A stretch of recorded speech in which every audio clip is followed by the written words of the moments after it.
सिद्धाणं नमो आयर्याणं नमो वज्रायाणं नमो लोये सव्यसाहुणं। पंच परमेष्टि भगवान की जय। आचार्य श्री गुरुवर कुंद कुंद महाराज की जय। आचार्य श्री गुरुवर विद्यासागर महाराज की जय। परम पूज्य निर्यापक मुनि श्री सुधा सागर जी महाराज की जय। परम पूज्य मुनि श्री महासागर जी महाराज की जय। नमोस्तु गुरु। रूपेश जैन हरदा गुरुवर नमोस्तु। महाराज जी, इनकी जिज्ञासा है कि कर्तव्य और भावना में किसे प्रमुखता देनी चाहिए? भावना अलग चीज है, कर्तव्य अलग चीज है। भावना को ही क्रियान्वित किया जाता है, उसका नाम कर्तव्य। भावना का अर्थ है भाव करना, और कर्तव्य जो है क्रि धातु से बना है। उस भावना को प्रैक्टिकल रूप देने का नाम कर्तव्य है। कर्तव्य कभी भावना से विमुख नहीं होता। भावना कारण है, कर्तव्य कार्य है। जितनी भावनाएं होती हैं उतना व्यक्ति कभी नहीं कर पाता। भावना के अनुसार कभी भी कर्तव्य नहीं होता। कर्तव्य सदा छोटा रहेगा, कर्तव्य सदा बौना रहेगा। भावनाएं असीम हो सकती हैं, भावनाएं बहुत बड़ी हो सकती, कितनी बड़ी भावना हो सकती है। कर्तव्य हमारा मुनि बनने की, मोक्ष जाने की भावना है, सिद्ध बनने की भावना है, लेकिन कर्तव्य है कि मुझे मुनिचर्या पालन करना है। तो कर्तव्य को भावना के बाद लाना चाहिए, इनमें कारण कार्य का संबंध जोड़ना चाहिए। भावना विहीन कर्तव्य कभी होता नहीं, और कर्तव्य यदि नहीं है तो भावना का कोई मूल्यांकन नहीं। वो सेक चिल्ली के हैं, कागजी लड्डू हैं, महत्वाकांक्षा है। जिस भावना के साथ कर्तव्य नहीं जुड़ा है वो भावना मात्र कल्पना है, सेक चिल्ली जैसी कल्पना है। और जिस कर्तव्य के साथ भावना नहीं है वो कर्तव्य ही नहीं है। इसलिए दोनों को कारण कार्य की विवक्षा बनाना चाहिए। मैं हैं जैन पत्रकार इंदौर गुरुवर नमोस्तु। महाराज जी, इनकी जिज्ञासा है कि ब्रह्मचर्य पद है या फिर व्रत है, क्योंकि कुछ लोग इसे व्रत के रूप में लेते हैं और कुछ समय पश्चात इसे पद के रूप में उपयोग करके इसका लाभ उठाने का प्रयास करते हैं। ब्रह्मचर्य नाम का कोई पद जैनागम में नहीं है। श्रावक का पद होता है, 2 प्रथमा से चालू होता है। ब्रह्मचर्य व्रत से कोई पद का संबंध नहीं। ब्रह्मचर्य व्रत का कोई पद नहीं होता। यदि वो पद मानता है कि मैं ब्रह्मचारी हूँ, उच्चासन है, तो नहीं। एक ब्रह्मचारी है और एक 2 प्रतिमाधारी है, तो 2 प्रतिमाधारी वो ब्रह्मचारी नहीं लिया। उसने अभी 2 प्रतिमाधारी ने ब्रह्मचारी व्रत नहीं लिया, शुद्धार्थ संतोष व्रत लिया है। और एक ने ब्रह्मचारी व्रत लिया लेकिन 12 व्रत नहीं है। तो 2 प्रतिमाधारी ब्रह्मचारी व्रत नहीं लेकर के भी ऊंचा है, उसका पद ऊंचा है, उसका गुणस्थान ऊंचा है, उसकी विशुद्धि स्थान ऊंचा है, और वो कायदा से ऊंचा बैठेगा व्यवहार में। और एक ने ब्रह्मचारी व्रत लिया है, पूरा ब्रह्मचारी व्रत ले लिया, लेकिन अभी कोई 12 व्रत नहीं लिए, प्रतिमाएं नहीं है, तो वो कोई पद की गणना में नहीं आता। मात्र ब्रह्मचर्य व्रत का जैन आगम में कोई भी पद नहीं है, कोई भी मूल्य नहीं है। एक सामान, उसको भी अविरत सम्यक दृष्टि में लिखा।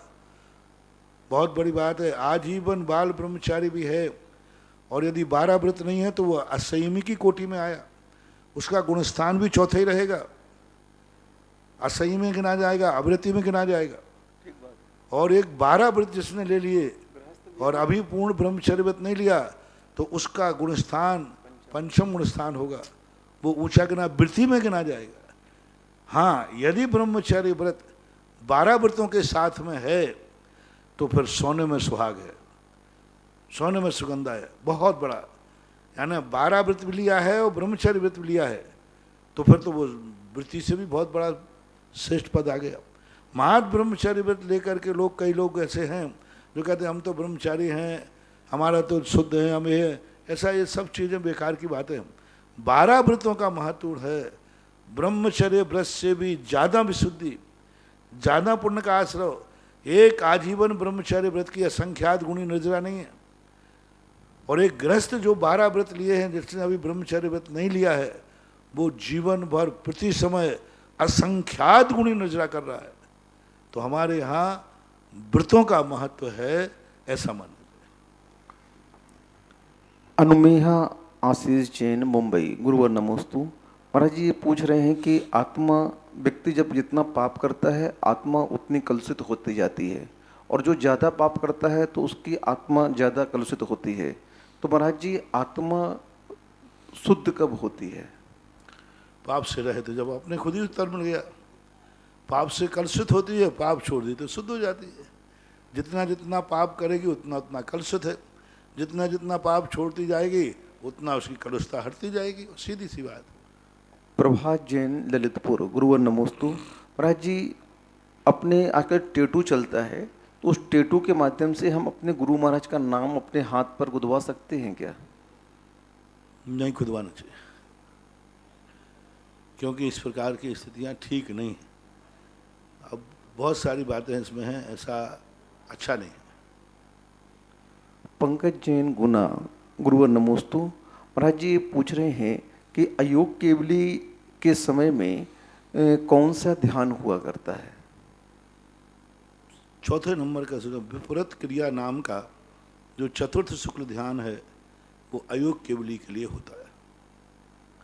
आरसी जैन, जयपुर। गुरुवर नमोस्तु। महाराज जी ये पूछ रहे हैं कि बच्चे के जन्म के दूसरे दिन हम उसके नाम से शांति धारा कर सकते हैं क्या?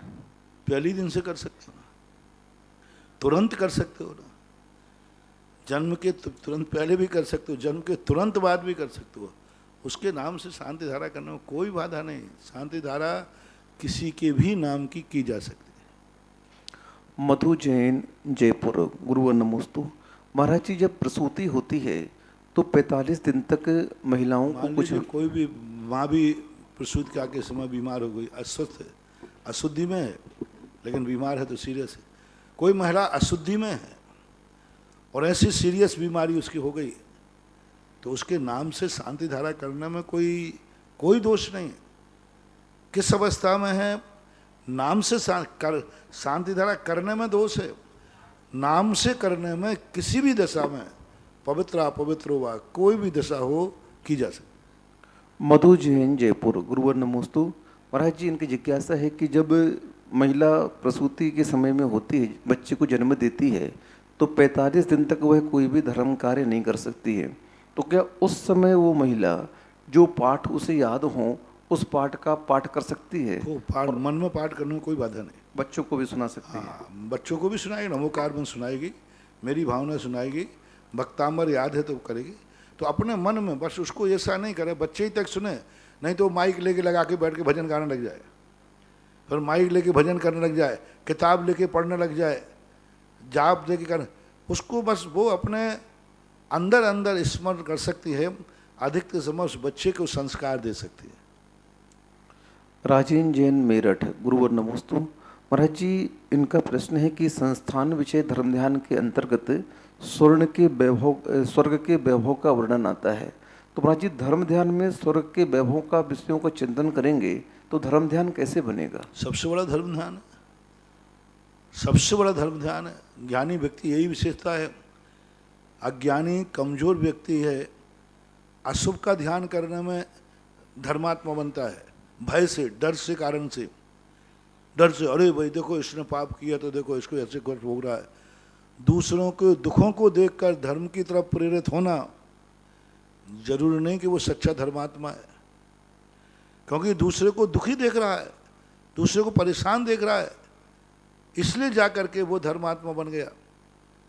वो धर्मात्मा की निशानी नहीं, लेकिन किसी के सुखों को देखकर, वैभव को देख करके और उसके मन में धर्म का भाव आवे, नियम से सच्चा वैरागी है। मैं हमेशा कहता हूँ, अशुभ कर्मों के उदय से घबरा करके जो धर्म करता है वो उतना बड़ा धर्मात्मा नहीं। जो पुण्य कर्म के उदय से घबरा करके धर्म करता है, जो गरीबी से डर करके धर्मात्मा बनता है, वो उतना बड़ा धर्मात्मा नहीं। जो अमीरी से डर करके बनता है वो बहुत बड़ा धर्मात्मा है। नरकों के दुखों को सुन करके जो धर्मात्मा बनता है वो उतना धर्मात्मा नहीं है। जो स्वर्गों के वैभव को देख करके धर्मात्मा बनता है, वो सच्चा धर्मात्मा, वो कभी डिग नहीं पाएगा।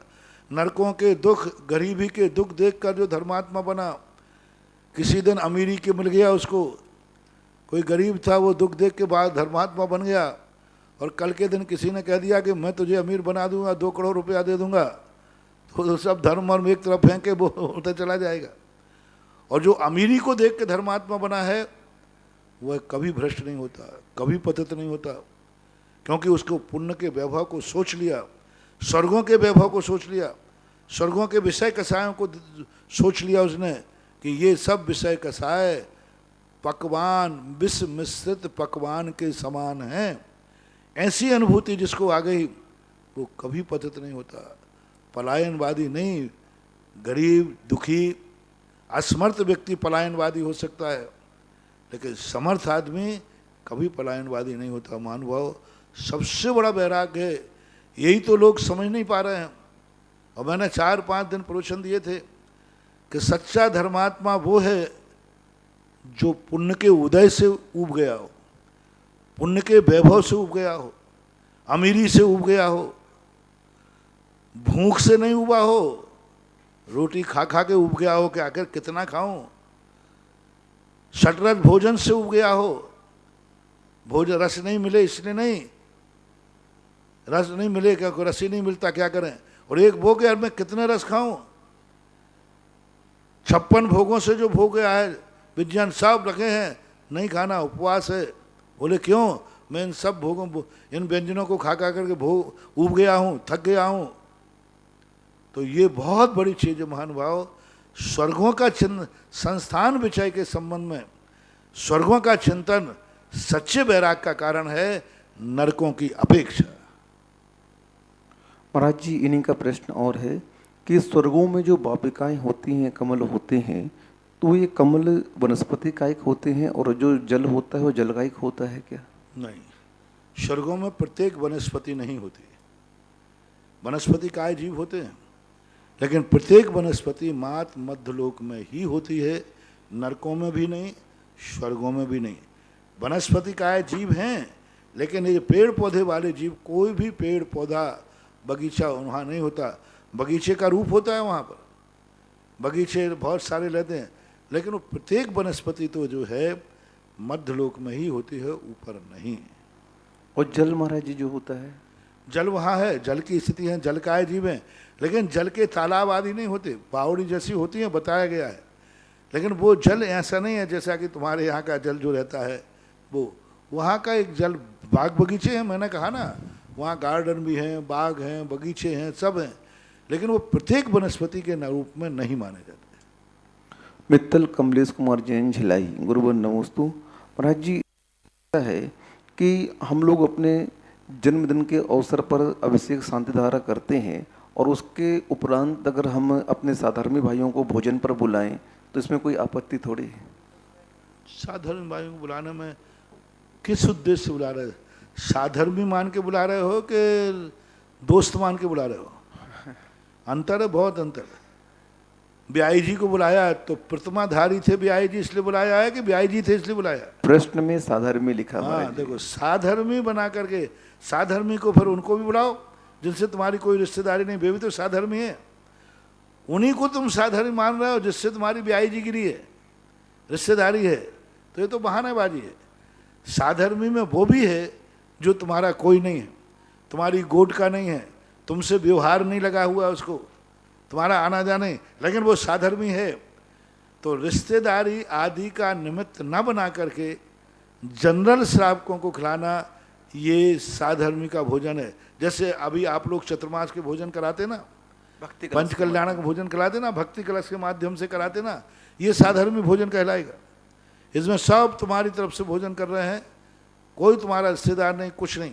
पंच कल्याण का भोजन कराते, साधर्मी भोजन। चतुर्मास में जो भोजन हुआते, साधर्मी भोजन।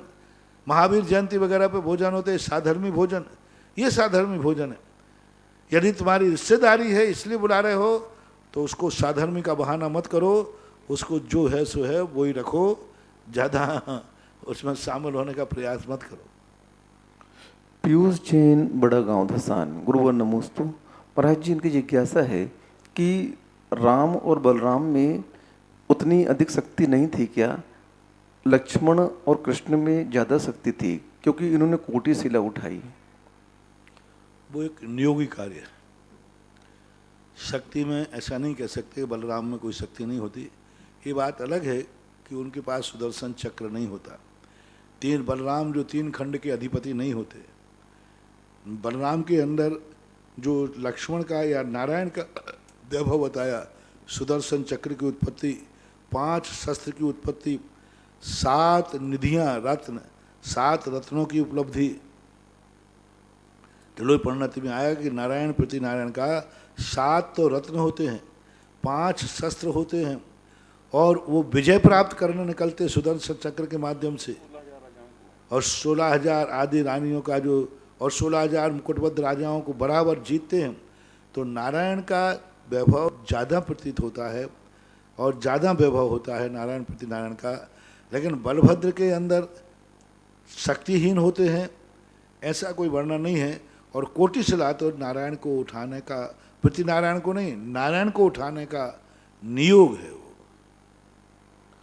रंजिता चैन पाइया बुढ़ार गुरुवर नमोस्तु। महाराज जी इनकी जिज्ञासा है, अरहंत परमेष्ठी के 46 गुण होते हैं तो 10 जन्म के अश्य जो होते हैं वे केवल तीर्थंकर के ही होते हैं, तो अरहंत परमेष्ठी को तीर्थंकर माना जाएगा कि और कुछ है?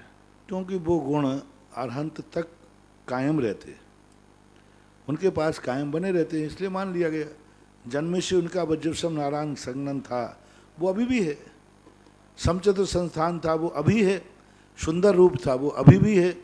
मलमूत्र से रहित अभी भी हैं। सुगंधित बपू अभी भी है।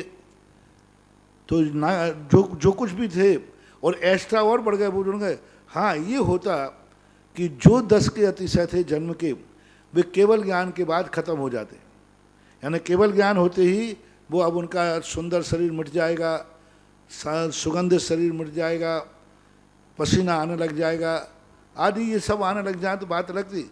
अरहंत अवस्था में भी वो गुण मौजूद हैं, इसलिए उसको काउंटिंग में ले लेते हैं। राजेंद्र जैन छाबड़ा नांदेड़ महाराष्ट्र गुरुवर नमोस्तु। महाराज जी इनकी जिज्ञासा है, केवली भगवानों के क्या हमेशा शुद्धोपयोग रहता है और दिव्य ध्वनि जब खुरती है, दिव्य ध्वनि के खिरते समय कौन सा उपयोग रहता है?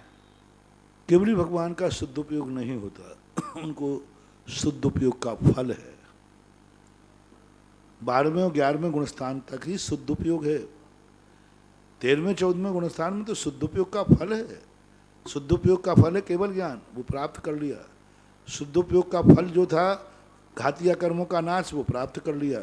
इसलिए केवली भगवान शुद्धोपयोग के फल का आनंद लेते हैं, वे शुद्धोपयोगी नहीं हैं। विनीता निर्मल जैन मिर्ची अशोकनगर गुरुवर नमोस्तु। महाराज जी इनकी जिज्ञासा है कि वर्तमान में 3 परमेष्ठी बताए गए हैं, तो उपाध्याय परमेष्ठी के जो गुण हैं उन गुणों में 11 अंग और 14 पूर्व कहे गए हैं। तो वर्तमान में 11 अंग 14 पूर्व का अभाव है, तो हम उपाध्याय परमेष्ठी किसे माने? पहली बात तो ये आचार्य परमेष्ठी के, उपाध्याय परमेष्ठी के मूल गुण बड़े विवादास्पद हैं, मिलते ही नहीं कहीं मूल ग्रंथों में। सभी आचार्यों ने बात थोड़े बहुत उत्तर ग्रंथों में मिलते हैं। मूल ग्रंथों में ये जरूर लिखा है कि द्वादशांग के ज्ञाता होते हैं, शास्त्रों के ज्ञाता होते हैं, लेकिन ये इनके मूल गुण हैं ऐसा कोई उल्लेख नहीं मिला। ना आचार्य परमेष्ठी के मूल गुण मिले। गुण 36-25 आपकी हिंदी में आता है। और एक शुद्ध भक्ति जो हम लोग प्रतिदिन करते हैं वो भी छेपक है। मूल भक्ति जो आचार्य भक्ति कुंद भगवान ने आचार्य भक्ति लिखी, उनमें आचार्य परमेष्ठी के 36 मूल गुण नहीं लिखे। पूज्यवर पूज्यपाद स्वामी ने आचार्य भक्ति लिखी, उसमें 36 गुण नहीं लिखे। कहीं भी उनके 36 गुण मिल नहीं रहे, और जहाँ भी मिलते हैं अनेक अनेक प्रकार से मिलते हैं। पूज्यवर द्रव्य नेमिचंद महाराज ने द्रव्य संग्रहकार ने आचार्य परमेष्ठी की बनाई, तो उन्होंने भी कुछ भी नहीं लिखा। उन्होंने तो कह धन सर नान पहाड़े वीर्य चरित वर्तवा यारो अपम परम च जुंजय सो आर्य नमो मुनि झेय, ये लिखा। अब उपाध्याय परमेष्ठी बताई उन्होंने, रहणत्य जो रहणत्य जुत्तो निच्चो निच्चः धम्मोपदेशनो निर्दा। सो बुझाओ जो नित्य धर्मोपदेश में निरत है सो उपजायो अप्पा, ऐसी आत्मा उपजाय है। यदि वर वश हो नमो तस्य, वो यतियों में वृषभ हैं। बस ये वर्णन लिख दिया। 28 मूल गुण आए कहाँ से, मैं बहुत बार बोल चुका हूँ। ये 25 मूल गुण और 36 मूल गुण की परंपरा कब से चली, किसने चलाई, कौन से ग्रंथ में आई, बहुत अर्वाचीन है, बहुत अर्वाचीन। यानी प्राचीन आचार्यों में ना तो आचार्य के 36 मूल गुण कहीं मिलते हैं, ना उपाध्याय के 25 गुण मिलते हैं। ये बाद में तो धीरे धीरे धीरे करके हाँ ये मिलता है कि वो 25 गुणों के ज्ञाता होते हैं, शास्त्रों में द्वादशांग के ज्ञाता होते हैं, द्वादशांग के अर्थ को जानने वाले होते हैं। लेकिन बाद में जरूरी नहीं कि वो द्वादशांग का ज्ञाता हों। हाँ, यदि 25 मूल गुण का मूल गुण, ये 25 मूल गुण हैं उपाध्याय के, ऐसा आप कहीं लिखा हुआ बताइए मूल ग्रंथों में किसी के मूल गुणों के नाम, जैसे 28 मूल गुण मिलते हैं, हाँ ऐसे कहीं भी लिखे हुए, और लिखे हुए होंगे तो वे सामान उनका। तो जब मूल गुण होते तो सबको धारण करना पड़ता, मूल गुण ना होने से अनेक अनेक प्रकार की परिभाषाएं बनाई गई। आज वर्तमान में उपाध्याय परमेष्ठी की स्थितियां बड़ी विचित्र हैं। उपाध्याय परमेष्ठी वो ही हैं जो संघ में अपने गुरु के अंडर में रहकर गुरु के द्वारा दीक्षित शिष्यों को पढ़ाते हैं, अलग से नहीं डोलते रहते हैं। अलग से उपाध्याय बन गया और एक भी कुछ भी नहीं पढ़ाते, जैन सिद्धांत प्रवेश का ज्ञान नहीं, एक शिष्य को पढ़ाते नहीं। आज लोगों ने उपाध्याय को उपाधि मान लिया है। उपाध्याय परमेष्ठी का अर्थ कितना ही है, मात्र जब संघ बड़ा हो जाता है और आचार्य महाराजों को टाइम रहता नहीं, प्रायश्चित आदि में समय रह जाता है, तो उपाध्याय की नियुक्ति करते हैं। अथवा आचार्य परमेष्ठी हुकूमत में तो बहुत अच्छे हैं, ज्ञान में कमज़ोर हैं और शिष्य का ज्ञान आचार्य से ज़्यादा है, तो वे अपने शिष्य को उपाध्याय बनाकर दीक्षा देंगे, स्वयं पढ़ाएंगे। उसका जो मुनि महाराज हैं वो संघ में रहकर अपने गुरु के द्वारा दीक्षित शिष्यों को जो पढ़ाता है वो उपाध्याय। आज बता दो कौन है ऐसा उपाध्याय? जो उपाध्याय हैं वे अपने अलग अलग डोल रहे हैं, गुरु के पास है नहीं। कौन उपाध्याय है जो गुरु के पास रहकर गुरु के शिष्य दीक्षित शिष्यों को पढ़ा रहा हो? एक भी उपाध्याय नहीं ऐसा। तो ये सारी बातें आज जब सूक्ष्मता पर जाते हैं तो बड़ी विचारणी बन जाती है। रश्मि जैन इंदौर, गुरुवर नमोस्तु। महाराज जी, इनकी जिज्ञासा है कि माँ बाप के कर्मों का फल क्या पुत्र को मिलता है? निमित्त नैमित्तिक संबंध है, क्यों नहीं मिलता? माँ बाप भी तुम्हें कर्म से मिले तो उनका दंड भी तुम्हें कर्म से मिलेगा। अच्छे मिले तो तुम्हारे कर्म से, क्योंकि वो भी तुम्हारे एक पुण्य की वस्तु है। माँ बाप का मिलना भी तुम्हारे पुण्य कर्म के उदय से है, तो उनका बराबर प्रभाव पड़ता है। अच्छे बुरे कर्मों का वो तुम्हारे कर्मों की उदीर्णा करते हैं, निमित्त बनते हैं। पिंकी जैन नौगवा, गुरुवर नमोस्तु। महाराज जी, इनका प्रश्न है कि हमने शुरू से ये भावना भाई थी कि हमारे जो बच्चा होगा उसका टेम्पल डे आपके सानिध्य में मनाएंगे। तो महाराज जी, इस माहौल में हम आपके पास आ नहीं रहे, हमारे बच्चे का पुण्य कैसा है कि आपके दर्शन? बहुत बढ़िया है, उसका टेम्पल डे घर में बनाओ, बहुत अच्छा है, मेरा आशीर्वाद है, दोनों हाथ से आशीर्वाद है। निर्मल सरला जैन, बापू नगर, जयपुर। इस समय तो मैं सबसे ज़्यादा खुश उनसे हूँ जो मेरे दर्शन करने नहीं आ रहे हैं। हाँ, जो दर्शन करने आते उनकी शक्ल देखती मुझे बड़ा विकल्प हो जाता है। जी, अब दुनिया में भक्तों को दर्शन करने आते देखे, कोई बाहर से दर्शन करने भी आता है ना तो मुझे टेंशन आता है। मैं आशीर्वाद बाद में देता हूँ, पहले कहता हूँ क्यों तू आया क्यों यहाँ? मुझे अपना डर तो लगता ही है, मुझे सबसे ज़्यादा डर उसका खुद का लगता है कि ये 400-500 किलोमीटर चल के परिवार के साथ आए, रास्ते में कहीं लघुशंका को उतरेंगे, गाड़ी पंचर हो जाए, कहीं पानी पी लें तो आफत का घर हो जाए। तो सबसे बढ़िया तो वही है। अभी अब प्रसंग आ गया तो एक बात और कह दूँ, जो बाहर से चौके लगाने 10 लाख क्षण पर में आ रहे हैं, बिल्कुल नहीं आए, बिल्कुल नहीं आए, बिल्कुल नहीं आए। मैं बिल्कुल भूखा, मेरे हार बढ़िया चल रहे हैं। बाहर वाले कोई चौका लेके नहीं जाएं। हाँ, यहीं से यदि तुम यहाँ आओगे तो पुण्य कम है, क्योंकि तुम यहाँ टेंशन कराओगे, मुझे आपके हाथ से हार लेना मुश्किल पड़ेगा, क्योंकि 14 दिन का क्वारंटाइन करने के बाद फिर तुमसे हार ले सकते हैं। और बाहर वाले आओगे, कोई आजकल कोई भरोसा नहीं चलता, 5-5, 6-6 दिन के बाद भी कोई पता नहीं चल पा रहा है कि है कि नहीं, और 8 दिन बाद निकल आता है। 8 दिन बाद निकल के आ गया, 5 दिन पहले देखा कुछ नहीं था, 5 दिन बाद देखा तो आ गया। इसलिए बाहर वाले जितने चौके वाले हैं वे कृपया करके, यदि आपकी सही मुनि भक्ति है तो आप न आकर के अपने मुनि की, गुरु की रक्षा करें। आने से गुरु असुरक्षित है, दर्शन वाले सुन रहे हैं, बाहर के चौके वाले सुन रहे हैं। चिंता मत करना, बिजोलिया वाले हमारे लिए गड़बड़ नहीं करेंगे, बहुत अच्छे से रख रहे हैं, बहुत बढ़िया लग रहे हैं, बहुत बड़े, कोई तकलीफ नहीं। वो तो मैं इनको थोड़ा सा ऊपर से ठोकता पीटता रहता हूँ, वो ऊपर की बात है। अंदर की बात तो ये है कि कोई तकलीफ नहीं हमारे संघ के लिए, बहुत बढ़िया है। बिजोलिया वाले सब मुनि भक्त हैं।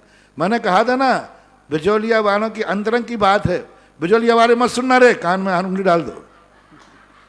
बिजोलिया वालों का अंतरंग मैंने जाना है। ये 10 साल भी लॉकडाउन रहे तो ये मुनि को भार मानने वाले नहीं, सौभाग्य मानेंगे, इतनी क्षमता है। हाँ, ऊपर से तो मैं डांटते ही रहूंगा, ध्यान रखना। शिष्य को और शिष्य को डांट अच्छी होती जरूरी है। तो बिजोलिया वाले डांट से तुम्हें मत समझना कि मैंने प्रशंसा कर दी तो अब डांट बंद हो जाएगी, वो तो लगेगी।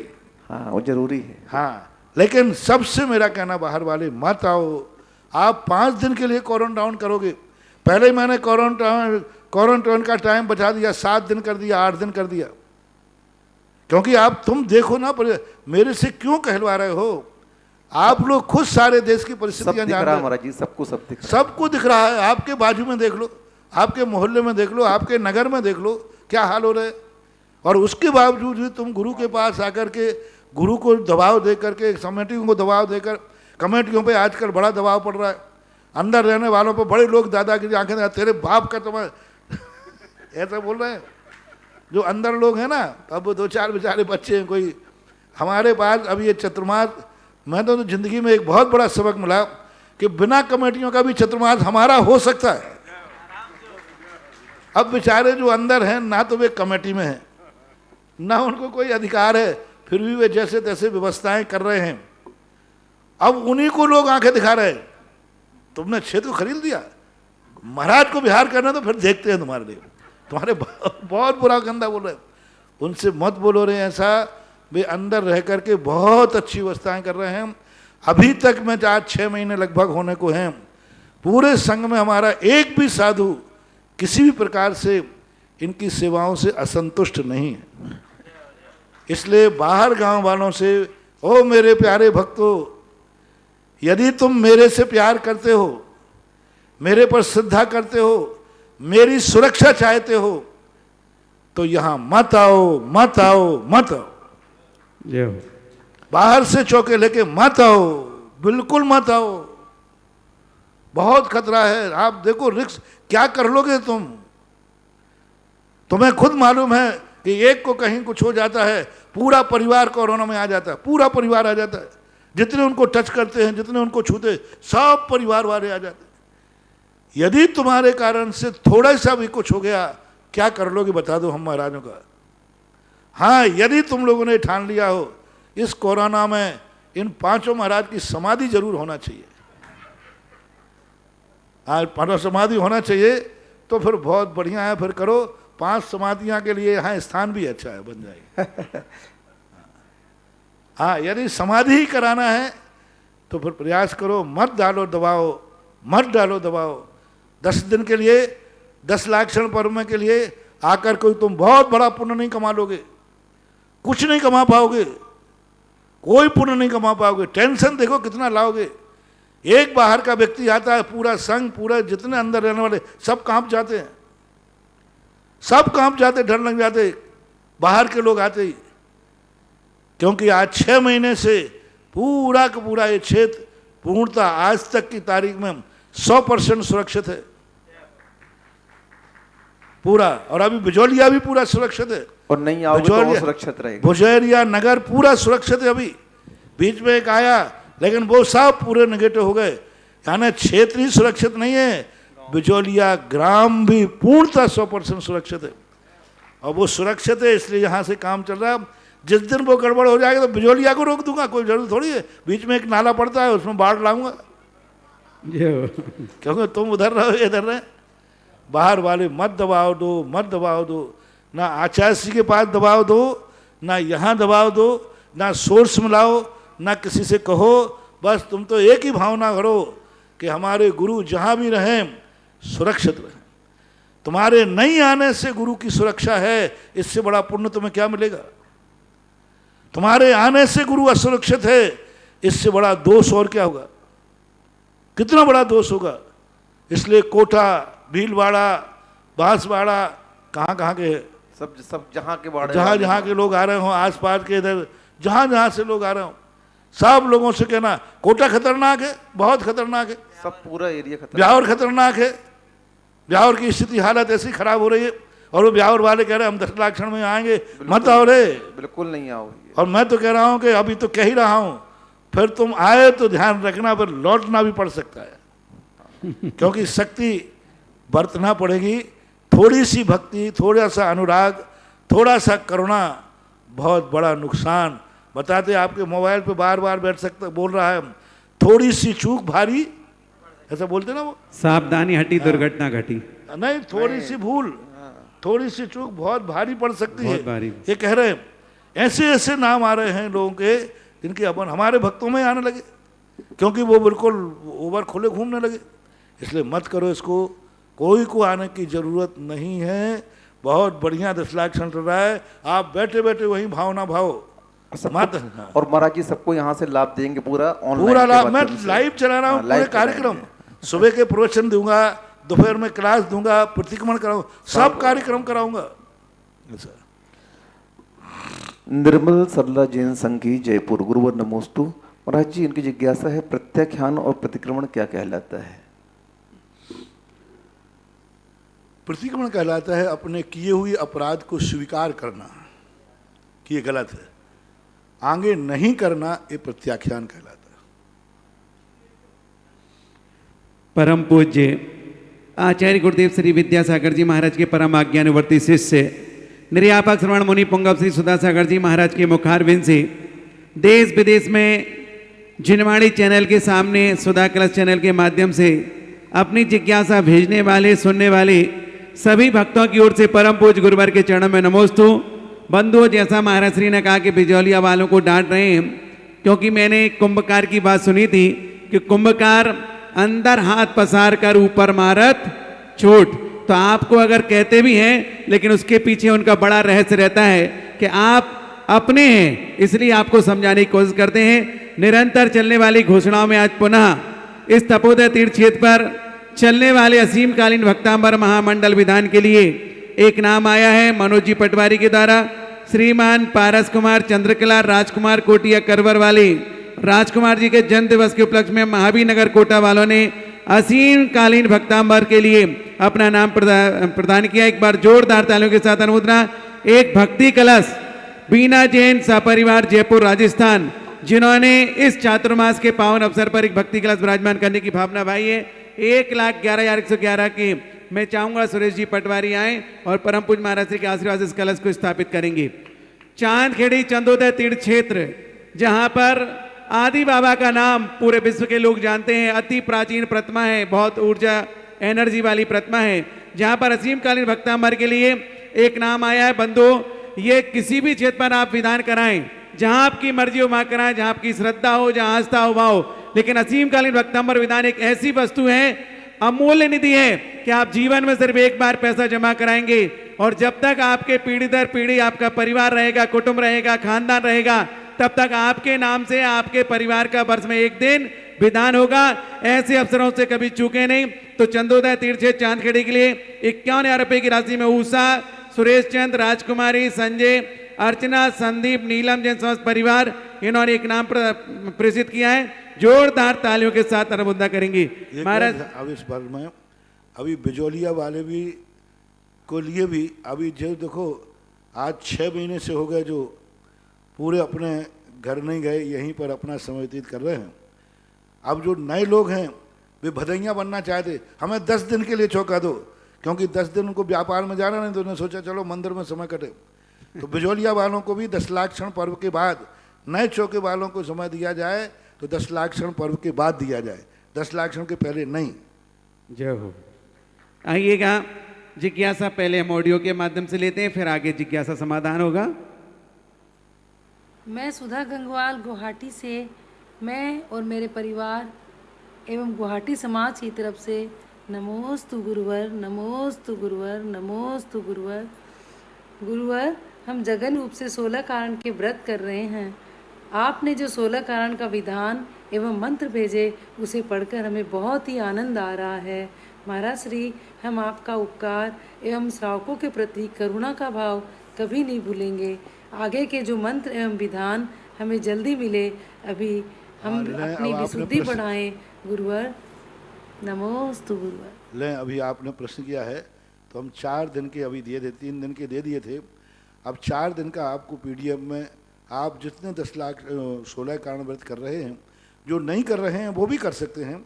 तो 16 कारण की पूजा, 16 कारण का विधान और 16 कारण का जाप 4 दिन का भी दे रहे हैं। 2-3 दिन में संभवतः पूरा दे दें। पहले दिन की जाप दी थी हमने, उसमें कोई थोड़े 1-2 अक्षर का सुधार हुआ था, देख लें। ओम ह्रीम अरहम त्रीम महाबीजाक्षर सहित दर्शन विशुद्धि तीर्थंकर पद प्राप्त्यै नमः। इसमें सहताय बोला था, तो सहताय जो है दर्शन विशुद्धि स्त्रीलिंग होने से उसमें सहत शब्द किया। तो ये आपके PDF पे भी जा रहा है कि नहीं जी? तो ये मंत्र सभी लोग 16 कारण भावना भा रहे हैं, 16 कारण व्रत कर रहे हैं, वे सब लोग इस मंत्र का पहले दिन का। दूसरे दिन का जो मंत्र था विनय संपन्न था। ओम ह्रीम अरहम त्रीम महाबीजाक्षर सहित विभिन्न विनय संपन्नताय तीर्थंकर पर प्राप्त नमः। यहाँ विनय संपन्नताय था, तो विनयाय शब्द था, तो विनय संपन्नताय तीर्थंकर पर प्राप्त नमः। अब तीसरे दिन की जाप है ओम ह्रीम अरहम द्रीम महाबीजाक्षर सहित शील वृत्ति सुनति चाराय तीर्थंकर प्राप्त नमः। चौथे दिन की जाप अभीक्षण ज्ञानोपयोग की ओम ह्रीम अरहम श्रीम महाबीजाक्षर सहित अभीक्षण ज्ञानोपयोगाय तीर्थंकर पर प्राप्त नमः। इसमें ध्यान रखना, जो बीजाक्षर है उसी भावना के अर्थ बताने वाला है। उस बीजाक्षर में उसी प्रकार की एनर्जी है जो जैसे अभीक्षण ज्ञानोपयोग है, तो वह बीजाक्षर आपकी ज्ञान की रुचि बढ़ाएगा, आपको पढ़ने में मन लगाएगा, आपको समझने में आपका क्षोभसम बढ़ाएगा, और आपको ऐसा बार बार लगेगा कि मैं थोड़ा स्वाध्याय करूं, मेरा ज्ञान का चिंतन बढ़े। तो इस प्रकार के जो बीजाक्षर जिस जिस भावना के हैं उसमें वही अर्थ है। और आपके लिए पूजा और विधान दिया जा रहा है। पूरे 16 कारण का विधान पूरा तैयार हो रहा है। बीच का जो एक दिन खाली होता है उसकी तैयारी भी चल रही है, क्योंकि 16 दिन में 32 दिन होते हैं, तो 16 दिन के तो ये बीजाक्षर हो गए। और जो अभी तो इन्हीं बीजाक्षरों को 2 दिन करना है, इसी पूजा को 2 दिन करना है। फिर आगे तैयारी चल रही है कि 16 दिन के पहला जिस दिन उपवास होगा, व्रत होगा, उस दिन की पूजा अलग होगी, मंत्र अलग होगा। जिस दिन दूसरे दिन जो खाली पड़ता है उस दिन का मंत्र अलग होगा, पूजा अलग होगी। ये तैयारी चल रही है अभी। अब जितना हो पाएगा वो हो पाएगा, लेकिन अभी तो आपको क्या करना है, पहले दिन और दोनों दिन, मान लो दर्शन विशुद्धि है तो 2 दिन करना है, वही जाप वही पूजा। आज जैसे मान लीजिए कल है, कल अभीक्षण ज्ञानोपयोग चौथा दिन है, तीसरा दिन है। हाँ, तो तीसरे दिन को आप 2 दिन की अभी यही जाप करें, यही पूजा करें 2 दिन। बाकी आपको सारा का सारा कुछ समय लग सकता है, लेकिन आपको एक बहुत बड़ी निधि। अभी 16 कारण व्रत वाले सामान 16 कारण पूजा कर लेते थे, सामान कर लेते थे। अब ये 32 दिन का विधान तैयार हो रहा है। 32 दिन आप जिस दिन उपवास होगा उस दिन विधान, जिस दिन खाली है उस दिन क्या करना, उस दिन उसका महत्व क्या होगा, वो खाली दिन क्यों रखा गया, उस दिन व्रत क्यों नहीं रखे गए, तो उस दिन तुम क्या करोगे, वो विधान अलग से बनाया जा रहा है।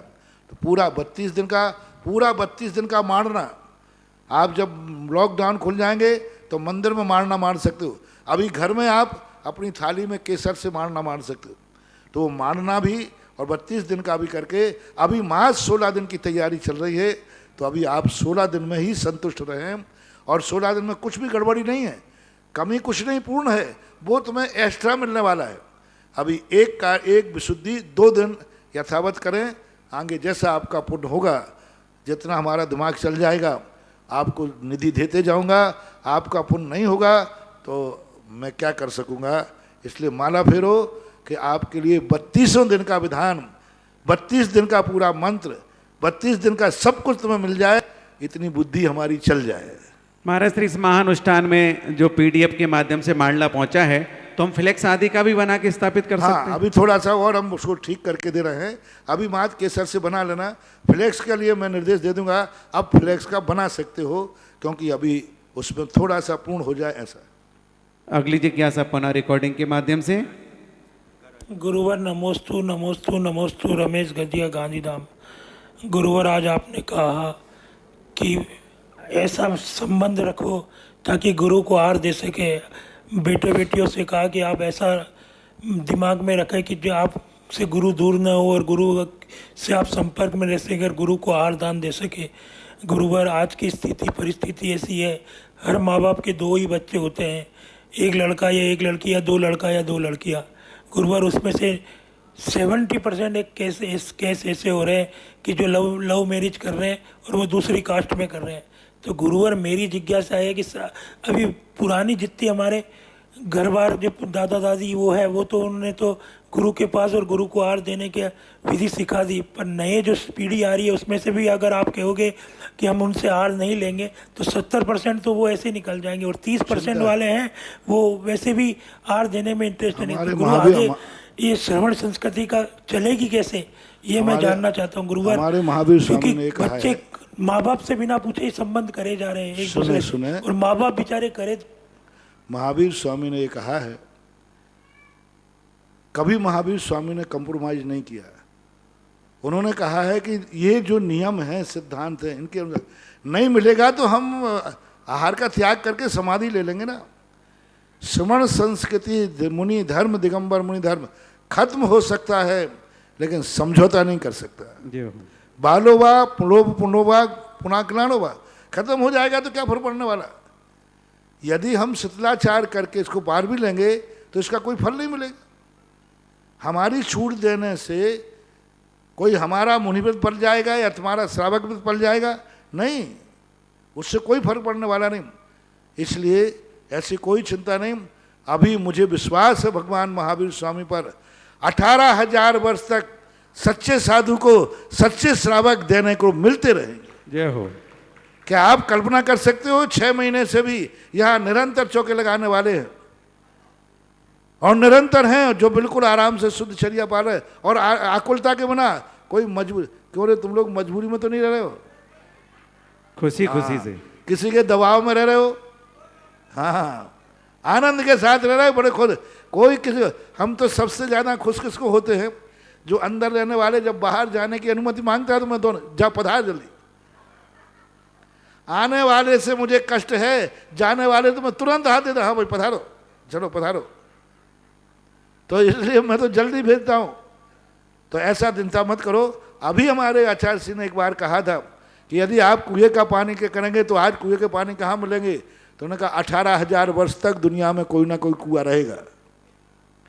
अभी 18,000 वर्ष तक सच्चा दिगंबर जैन साधु को सच्चे जैन श्रावक नियम से दुनिया में मिलते रहेंगे, बस ज़्यादा नहीं कम मिलेंगे, लेकिन मिलते रहेंगे। रमेश बाबू, अभी तुम्हें चिंता करने की ज़रूरत नहीं है।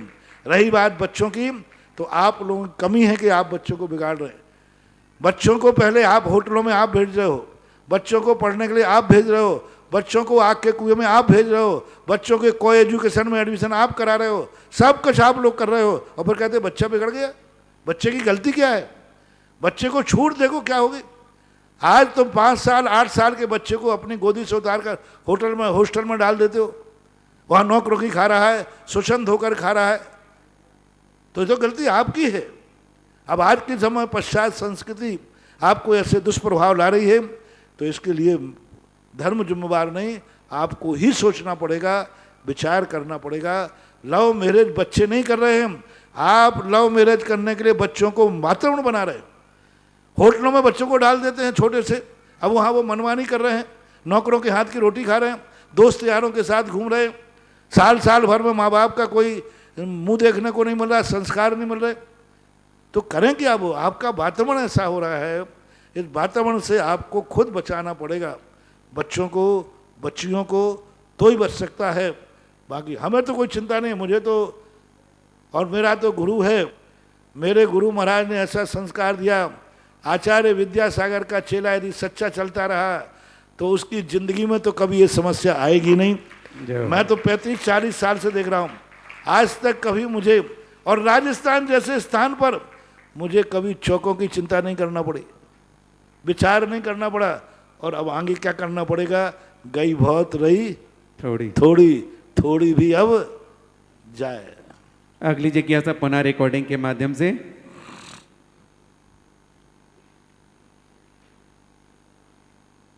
नमोस्तु महाराज जी। महाराज जी, मेरी जिज्ञासा यह है कि अभी लॉकडाउन में ऑनलाइन शिविर लग रहे हैं, तो मैंने भी एक शिविर में पार्टिसिपेट किया था और भैया जी ने हमें शास्त्र जी के मंगलाचरण याद करवाए थे। उनमें से एक समय सार का मंगलाचरण है, वंदितु सर्व सिद्धे ध्रुवमचल मणो वमम गदिम पत्ते वो छामी समय पाहुर मृमोसुद केवली भरिदम। महाराज जी, मैंने इसे याद तो कर लिया है, लेकिन इसका अर्थ क्या है? कृपया मेरी जिज्ञासा का समाधान कीजिए। नमोस्तु महाराज। उस शिविर में आपको अर्थ भी बताया होगा, ऐसी बात नहीं है। वंदित सब सिद्धे दुब मचल मणो वम पतिम ध्रुव मरम ध्रुव समय सार के लिए कहते हैं। वंदित सब सिद्धे, समस्त सिद्धों के लिए मैं नमस्कार करता हूँ। ध्रुव ममल मणो वम पत्ते, जो ध्रुव हैं, अमल हैं, अचल हैं, अविनाशी हैं, इन पदों को जिन्होंने प्राप्त किया है, वो छामी समय पाहुड़, मैं ऐसे समय पहाड़ को कहूँगा। समय प्राभित यानी समय सार जो ग्रंथ है उसको कहूँगा। मृणमो सुध केवली भणियम, जो सुध केवली ने कहा है वो छामी समय पहाड़ मृणमो सुध केवली भणियम। सुध केवली ने जो कहा है उसी को आधार लेकर के मैं समय सार कहूँगा। अगली जिज्ञासा एक और रिकॉर्डिंग के माध्यम से। गुरु जी के श्री चरणों में कोटि कोटि नमोस्तु।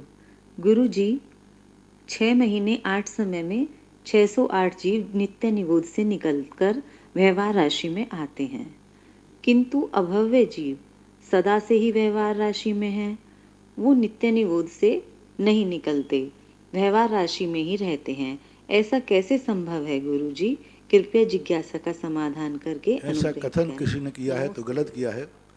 अभी अनंत अनंत अभव्य नित्य निरोध में पड़े हैं, अनंत अनंत व्यवहार राशि में भी हैं, तो व्यवहार राशि में ही सारे अभव्य हैं, ऐसा आगम वचन नहीं है। यदि किसी ने कहीं पढ़ा है आपने तो उसको सुधार कीजिए, ऐसा है नहीं, आगम में ऐसा वचन नहीं है कि सारे के सारे अभव्य व्यवहार राशि में हैं। नहीं, अभी अनंत अभव्य हैं, जब भव्य ही इतने हैं अभी अनंत अनंत जो अभी निगोज से निकले नहीं हैं। कितने अभव्य हैं जो अभी निगोज से निकले नहीं हैं, ऐसा मानना चाहिए। और यही कथन ऐसा कहीं लिखा है तो वो गलत है, उसको सुधार करें। अगली जिज्ञासा राव का जी, गुवाहाटी आसाम से। मेरे व मेरे परिवार के आराध्य देव परम पूज्य गुरुवर श्री सुधा सागर जी महाराज को त्रिवार नमोस्तु नमोस्तु नमोस्तु। महाराज जी, ये जिज्ञासा मेरी नहीं है, रेनवाल जैन समाज की है। रेनवाल जैन समाज की तरफ से आपको त्रिवार नमोस्तु नमोस्तु नमोस्तु। महाराज जी, गुण सागर जी ने ऐसे पूछा है कि आप जो ये शिविर ऑनलाइन लगा रहे हैं, हम उसको पार्श्वनाथ भवन के अंदर 15 शिवरात्रियों को वहीं पे रखे, रात दिन वहीं रहेंगे, चटाई पे सोएंगे, घर और बाजार का दुकान का सबका त्याग करेंगे, तो क्या हम ऐसा कर सकते हैं क्या? वो आपकी वहाँ की सामाजिक प्रशासनिक परिस्थितियों को देख करके विचार करें। पहले वहाँ की परिस्थिति क्या है, क्या वो लोगों में जो 15-20 लोग रहोगे, पहले से क्वारंटाइन होना पड़ेगा उनको, पहले से उनको सर्टिफिकेट बनाना पड़ेगा कि वो नहीं है, नहीं तो उनमें एक को गड़बड़ हुआ तो सबको। व्यवस्थाएं देखो, इस समय परिस्थितियां हैं, सर्वश्रेष्ठ वही है अपने घरों में ही रहें, मंदिरों में इस प्रकार इकट्ठे होकर रहोगे फिर वही समस्या आ जाएगी तो गड़बड़ हो जाएगा। फिर भी मैं एकदम निषेध न करके आप लोग अपने पारिवारिक और प्रशासनिक और सामाजिक जो परिस्थितियां हैं उन परिस्थितियों को नज़रअंदाज नहीं करना है। परिस्थितियों को पहले ध्यान रखो, बाद में विचार करो। अगली जिज्ञासा है महाराज श्री अनिल पटवारी बिजौलिया। नमोस्तु गुरुवर।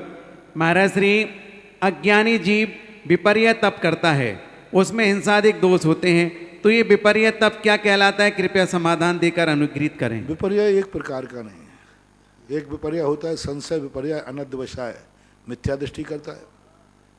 एक विपर्य व्यवहार में होता है, एक विपर्य क्रिया में होता है। विपर्य का अर्थ था विपरीत, जैसा करना चाहिए वैसा ना करके उल्टा करता है। जिस पर श्रद्धा करना चाहिए उससे विपरीत पे करता है, जैसा आचरण करना चाहिए उससे उल्टा करता है। विपर का अर्थ होता है बिल्कुल विपरीत कार्य करना, बिल्कुल उल्टा। दिन में खाना चाहिए रात में खाता है, भक्ष खाना चाहिए अभक्ष खाता है, सब में विपर्य लग जाएगा। विपर्य का शब्द का अर्थ ऐसा मानना चाहिए। अगली जिज्ञासा है महाराज श्री अंशु जी गोदा कोटा, पूरे परिवार का गुरुवर के चरणों में नमस्तु। गुरुवर, सात प्रकार के भय होते हैं, तो उसमें अगुप्ती भय किसे कहते हैं? अगुप्ती भय का अर्थ होता है कि उजागर, मैंने ये कार्य कर लिया, अब मुझे कोई देख ना ले, मुझे कोई पहचान ना ले, ऐसा भय लग रहा ना, यानी छुप नहीं पा रहा है वो, अब मैं क्या करूं, कहाँ जाऊं। तो इस प्रकार का अगुप्त यानी असुरक्षित, अपने आप को महसूस करना, हमेशा असुरक्षित करना महसूस। कोई भी कार्य होने पर भय बना रहता है, अरे कोई मुझे देख नहीं ले। अब ये सुरक्षित स्वयं का भी होता है, परिवार का भी हो सकता है, धन दौलत का भी हो सकता है, किसी में भी हो सकता है। हमेशा है अरे मेरे धन का किसी को पता नहीं चल जाए, मेरे परिवार का किसी को पता नहीं चल जाए। जैसे कोर्ट केस होते हैं तो आप फरार हो जाते हैं अग्रिम जमानत के लिए, छुपते फिरते हो। अब उस समय भय लगता है अरे किसी को मेरा पता नहीं चल जाए कि मैं यहाँ हूँ, ऐसा होता है कि नहीं। इसी प्रकार आप लोगों ने कोई गलत कार्य कर लें तो आप डरते हैं पुलिस से, अरे पुलिस को पता नहीं चल जाए, तो ये कहलाता है अगुप्ती भय। अगली जिज्ञासा है चीकू पटवारी बिजौलिया। परम पूज्य गुरुवर के चरणों में नमोस्तु। महाराज श्री, शब्दों का हमारे जीवन में क्या महत्व है? कृपया समाधान देकर अनुग्रहित करें। शब्द एक निमित्त है और शब्दों का बहुत बड़ा महत्व होता है। शब्द देशरण लब्धि बनते हैं, शब्द प्रवचन है। शब्द दुनिया में से खत्म हो जाए तो व्यवहार खत्म हो जाएगा, शब्द खत्म हो जाए सारी दुनिया पशु हो जाएगी। जैसे पशुओं में शब्द नहीं है तो देख लो क्या हालत है, उनको कष्ट है, परेशानी है, कुछ भी नहीं बोल सकते। कई लोगों ने तो शब्दाद्वैत है, यहाँ तक एक मत है शब्द ही दुनिया है, शब्द ही दुनिया है, शब्द नहीं है तो दुनिया नहीं है। शब्दाद्वैत जिसे माना जाता है, शब्द एक निमित्त है व्यक्ति को व्यवहार प्रदर्शित करने के लिए। निधि जैन, यूनाइटेड किंगडम। महाराज श्री के चरण में नमोस्तु। महाराज श्री, महाराज जी, जो मूर्तियां भूमि के अंदर से भूगर्भ से निकलती हैं वो पाषाण की होती हैं क्या? धातु की मूर्तियां पहले नहीं बनती थी क्या? क्योंकि देखने में आता है कि कभी भी कोई धातु की प्रतिमाएं भूमि से नहीं निकली, ऐसा क्यों? कि उस समय धातु की प्रतिमाएं नहीं होती थी। पहली बात, धातुओं के संबंध में धातु की मूर्ति में उतना अतिशय नहीं होता जितना कि पाषाण की मूर्ति में होता है। हमेशा ध्यान रखना, धातु की मूर्ति आज तक कोई अतिशयकारी चमत्कारी नहीं हुई। पाषाण की मूर्तियों में सबसे ज़्यादा होता है, उसमें भी सैंड स्टोन यानी देसी पाषाण में, क्योंकि उस पर दृष्टि टिकती है, बहुत दृष्टि टिकती है। एकदम शाइनिंग वाला वस्तु भी ज़्यादा देर व्यक्ति देख नहीं सकता। देसी पाषाण की मूर्ति में एक दृष्टि बहुत टिकती है, और जितनी दृष्टि टिकेगी मूर्ति का अतिशय बढ़ता है। दूसरी बात, पहले ढालने की इस प्रकार की ज़्यादा सुविधाएं नहीं थी। लोग गांव-गांव रहते थे, कोई इतने बड़े विनिमय नहीं थे, आवागमन के साधन नहीं थे, और ढालने में बड़ी दिक्कतें होती थीं, तो इसलिए कम पाई जाती है।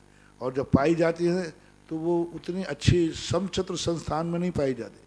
पुरानी कुछ मूर्तियाँ मिलती हैं तो वो जो आकार प्रकार नापतोल दिया है उस नापतोल में नहीं बनती थी, ये भी एक कारण है।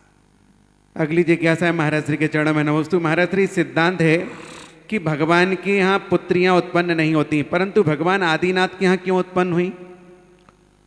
अब इसका कोई ऐसा कोई निषेध नहीं कर सकता। शांतिनाथ कुंथनाथ भगवान के भी 32,000 पुत्रियाँ थीं।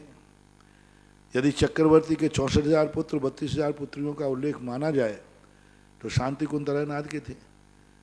अब ऐसा कोई नहीं है। कई लोग कहते हैं कि हुंडा सुनने का दोष है, तो ऐसा कुछ बात बैठती नहीं है, विचारनीय बात है।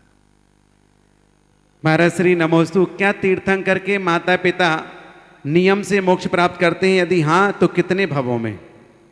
मोक्ष तो नियम से जाते हैं और निकट भव होते हैं, लेकिन कितने भव में जाएंगे इसका उल्लेख आगम में नहीं मिलता। महाराज श्री नमोस्तु, भगवान की दिव्य ध्वनि दिन में कितनी बार होती है? इसके 2 उल्लेख मिलते हैं। दिन में 3 बार, सुबह, दोपहर में, मध्याह्न में। कुछ मत ऐसे भी हैं कि अर्धरात्रि में भी खिलती है, लेकिन प्रभाववान जो मत है वो 3 टाइम का ही है। अगली जिज्ञासा ऑडियो के माध्यम से। अनंत उपकारी गुरुवर के चरणों में मेरा कोटि कोटि वंदन। गुरुवर, आपने जो 10 लक्षण पर्व के बारे में आज जो बताया है बहुत ही अच्छा है, और मैं भी इस बार आपके शिविर में ज्वाइन होना चाहती हूँ। परंतु एक आपसे नम्र निवेदन है कि आप सुबह की ध्यान क्लास भी चालू कर दें। रोज़ नहीं तो कम से कम अष्टमी और चतुर्दशी के दिन लें तो बहुत ही अच्छा होगा, और सभी लोग की भी यह इच्छा है। नमोस्तु गुरुवर। वही तिजोरी तो नहीं खोलना चाह रहा पर बाकी तिजोरी में तो खुला मार्केट है, क्योंकि वो इतने मूल्यवान चीज़ है कि वो जनरल में करने पर शायद वह उतनी रूप नहीं ले पाएगा और आप लोगों को भी लाभ नहीं दे पाएगा, क्योंकि लाभ के स्थान पर आपको हमें हानि की संभावना ज़्यादा है। क्योंकि कोई भी दवाई यदि पात्र के बिना दी जाती है तो वो नुकसान भी कर जाती है।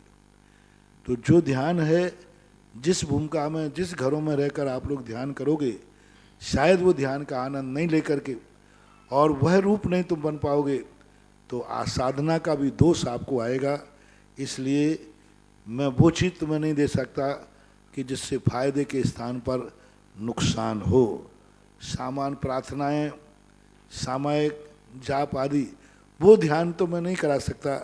बाकी प्रार्थना ध्यान वगैरह है तो वे सामान्य प्रार्थनाएं हैं, वो कोई भी करा देगा, और कोई भी ध्यान वगैरह प्रार्थना वगैरह होती रहती हैं।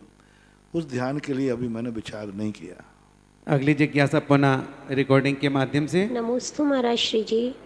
नविता जैन मांगरोल से ये जानना चाहते हैं कि 6वें गुणस्थान वर्ती मुनिराज की नरकायु व तिर्यंचायु की सत्ता तो नहीं होती, शेष 146 कर्म प्रकृतियों की सत्ता रहती है, किंतु शिथिलाचारी मुनि आदि के संबंध में भी नरकायु तिर्यंचायु की सत्ता का अभाव माने या उदय माने या अनुदय माने या क्या माने?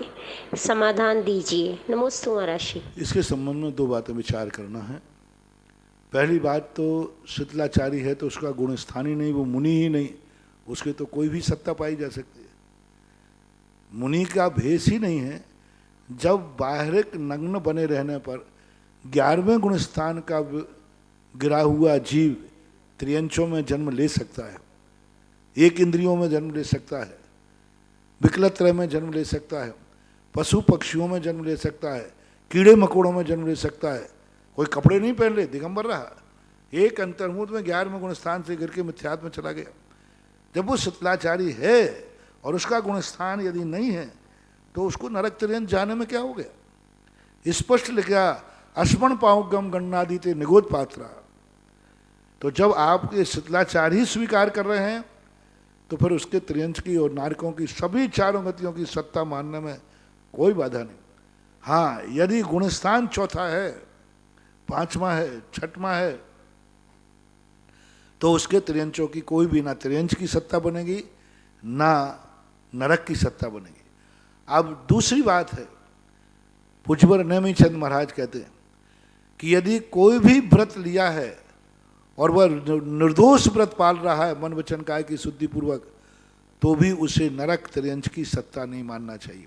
लेकिन शिथिलाचार्य नहीं, जो नियम लिया है उस व्रत के नियम को निर्दोष पालन कर रहा है तो द्रव्य से है, मिथ्या दृष्टि है। लेकिन द्रव्य व्रतों के पालन करने में वो बिल्कुल पूरा सावधान है, तो ऐसे जीव को भी मनुष्य, त्रियंच और नरक आयु की सत्ता नहीं होती। यदि इनकी सत्ता हो जाए तो ये किसी भी प्रकार का द्रव्य व्रत लेने का भी भाव नहीं करेंगे, रात्रि भोजन का भी त्याग नहीं करेंगे, करेंगे नहीं लेकिन नियम नहीं लेंगे, अभक्ष का भी त्याग नहीं करेंगे, खाएंगे नहीं लेकिन नियम नहीं लेंगे। तो नियम लेने का भाव नहीं आ रहा है किसी व्यक्ति में, तो तीनों सत्ताएं हो सकती हैं। नियम के प्रति यदि वो सावधान है कि नहीं ये नियम तो मैं पक्का पालूंगा, तो फिर उसके तीनों आयुओं की सत्ता नहीं बनेगी।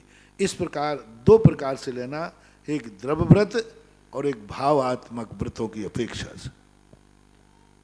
महाराज श्री, एक आपका भक्त परिवार बागीदौरा बड़ी दुकान परिवार जिनको कहते हैं, आतिश गुंजन के पुत्र होने की खुशी में उन्होंने इस क्षेत्र पर 5100 रुपये की राशि से एक वृक्षारोपण करने की भावना भाई है। यह आपके ही आशीर्वाद का चमत्कार है, इसलिए वृक्षारोपण भी आपके आशीर्वाद से यहाँ पर होना है। अगली जिज्ञासा, नवजात शिशु ही बोल रहा हूँ, पुत्र रत्न की उत्पत्ति हुई है, मैं क्या मना कर रहा हूँ, पुराना से तो नवजात शिशु होता है। ऑनलाइन, जटिलतम कठिनतम समस्याओं के हे सरल समाधान आपके चरण युगल में गुना जैन समाज ही नहीं वरन प्राणी मात्र की ओर से अनंत अनंत नमस्कार नमस्कार नमोस्तु भगवन। भगवन जगाधरी हरियाणा, जहाँ एक पुराना मंदिर पहले से ही है, जो वहाँ की वेदिका पर पूर्ववत 16 स्वप्न अंकित थे। अभी उस वेदिका को चांदी का बनाया जा रहा है, तो वहाँ के कुछ लोगों ने ऐसा कहा है कि जो 16 स्वप्न में एक लक्ष्मी देवी वहाँ उनमें अंकित है, तो वीतरागी भगवान के समक्ष वो नहीं होना चाहिए। तो वहाँ के मंत्री जी का यह विचार है, वो पूछ रहे हैं, जिज्ञासा उन्हीं की है कि क्या वो हटा लेना चाहिए, 15 स्वप्न रख लेना चाहिए, या वो देवी वहाँ हो सकती है, क्योंकि वो 16 स्वप्नों के अंतर्गत थी। वो देवी का रूप नहीं है, वो लक्ष्मी एक प्रतीक के रूप में, बहुत बड़ा प्रतीक के रूप में, उसको चतुर्भुजी न बनाकर 2 भुजी बना लेना चाहिए। और वो एक लक्ष्मी प्रतीक आत्मा है, वो देवी नहीं है, पूजनी नहीं है। 16 स्वप्नों में बराबर आते हैं, तो उसके मत इतना ही है कि उसको चतुर्भुजी न करके 2 भुजी कर लेना, और ध्यान मुद्रा के रूप में बैठे रहते हैं और 2 हाथी उस पर अभिषेक कर रहे हैं। तो इस प्रकार का आगम सम्मत है। तो 16 से 15 तो नहीं करना, बस चतुर्भुजी न करके 2 भुजी कर देना और ध्यान मुद्रा कर देना, और 2 हाथी कलश लिए अभिषेक कर रहे हैं, ऐसा वेदियों में वो तो पाया ही जाता है कि 2 हाथी कलश के माध्यम से अभिषेक करते हैं। कलश लिए हैं और अभिषेक कर रहे हैं। जैन प्रतीक है, जैन सभी मंदिरों में बने हुए हैं। अगली जिज्ञासा महाराज श्री संजू जैन भोपाल। महाराज श्री, मेरी जिज्ञासा है कि कल माननीय प्रधानमंत्री जी ने अयोध्या में जो भूमि पूजन किया, उसमें उन्होंने पारिजात का पौधा वृक्षारोपण किया। इसका नाम हमारे भक्तांबर जी में आया है, तो यह कौन सा पौधा है? अब पारिजात जो उन्होंने किया है वही पौधा है, और क्या है? हमें क्या बोलूं, पारिजात, मंदार सुंदर नमीर सुपारिजात संतान काधि कुसुमोत्कर वृष्टिरुद्ध। तो अब वो पारिजात नाम का, पारिजात है ना, फूलों को भी पारिजात बोलते हैं, फूलों के लिए भी पारिजात कहते हैं, ऐसा। अब कोई वृक्ष है, नाम हो तो ठीक है। प्रीति जैन मध्य प्रदेश से, नमोस्तु गुरुवर। हमारे पड़ोस की एक दादी लॉकडाउन में घर में पूजा करती हैं द्रव्य से, पर उनके यहाँ लॉकडाउन खुलने पर भी वो घर में ही पूजा करती हैं। कहती हैं कि मैं तो रोज विधान करती हूँ, जबकि घर से मंदिर पास में है, और खुश होती हैं। तो क्या ऐसा करना उचित है? अब इस संबंध में पहले कह चुका, ये हम अभी लॉकडाउन के बाद बताएंगे, क्योंकि अभी कोई बात करते ही मामला बिगड़ता है। मैंने कहा ना, अपवाद मार के पहले भी कह चुका हूँ, ये लॉकडाउन तक के लिए ही विधि है। मंदिर में जाने की अनुकूलता हो और फिर नहीं जावे तो प्रमाद के अंतर्गत आएगा, दोष कहलाएगा।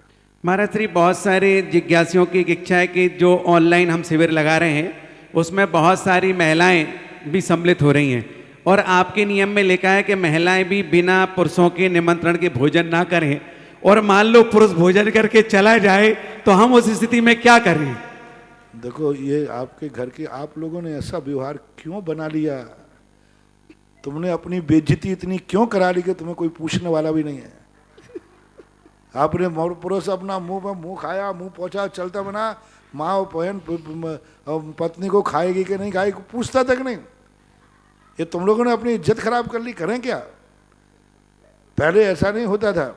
पहले परिवार के लोग कहते थे कि नहीं, हम बाहर भोजन नहीं करेंगे क्योंकि घर की महिलाएं भूखी बैठी होंगी। तो एक दूसरी बात है, अब जितना चले उतना चला लेना। हम तो मार्ग ही बताएंगे, अपवाद मार्ग आप खुद निकाल लेना। हो सके अच्छा है परिवार में सासू बहू से कह दे, बहू सासू से कह दे, और श्रीमान इतने ही बोल दे मैं भोजन करने के बाद कि अब आप भी भोजन कर लेना, अपने हाथ से उठाए कर लेना, इतने ही बोल दे तो बहुत अच्छा है। तो मैं थोड़ा सा इसलिए सोच रहा था इस माध्यम से दोनों एक दूसरे की इज्जत करना सीख जाएंगे, फिर भी महिलाओं के लिए अपनी व्यवस्थाओं के अनुसार कार्य करें।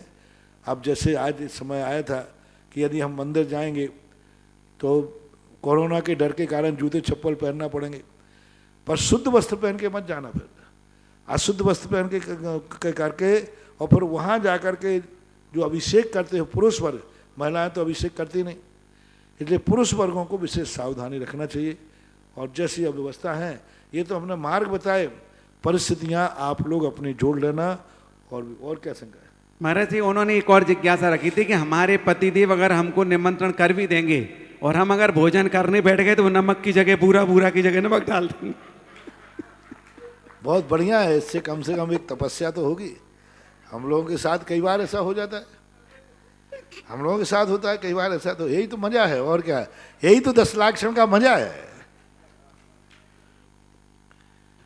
तो ऐसे भक्त जो शिविर में बैठ रहे हैं, बिल्कुल सही बात है, बहुत सारे लोगों की जिज्ञासाएं थी, हर चीज का समाधान यहाँ पर मिलता है। ऐसा एक बार मेरे साथ हुआ, सन 1980 की घटना है। उस समय कोई मुझे ज़्यादा अंतराय आते थे तो चक्कर वगैरह आते, तो आचार्य सिंह ने कहा किसी श्रावक से कि आज इनको दूध में थोड़ा बूरा ग्लूकोज बना करके देना है, ऐसा दूध में डाल। अब वो मैं लेता नहीं था, तो उन्होंने कहा नहीं आपको लेना पड़ेगा, आचार्य सिंह ने कहा है। और उस पट्ठा ने दूध के स्थान पर नमक की कटोरी डाल दी। अब मैं कटोरा था उस समय में छुल्लक था, अब मैं थोड़ा तो मैं कहूँ तो बोले हाँ मैंने डाला है, आचार्य सिंह कहने पर डाला है। अब मैं कहूँ अब वो मैं यूँ करूँ तो कह नहीं आप नीचे नहीं रख सकते, हम गुरु से आज्ञा लेके आए।